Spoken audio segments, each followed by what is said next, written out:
এবং সুন্দর শীতের আমেজে আমরা আজকের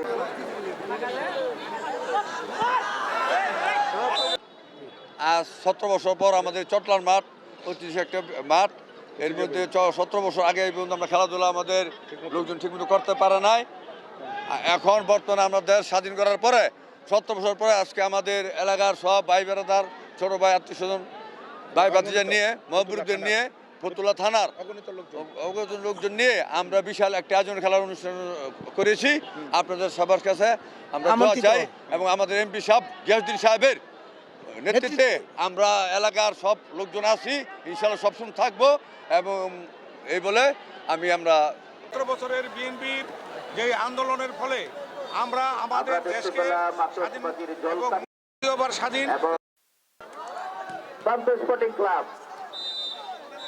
প্রান্ত খেলার ফলাফল প্রান্ত স্পোর্টিং ক্লাব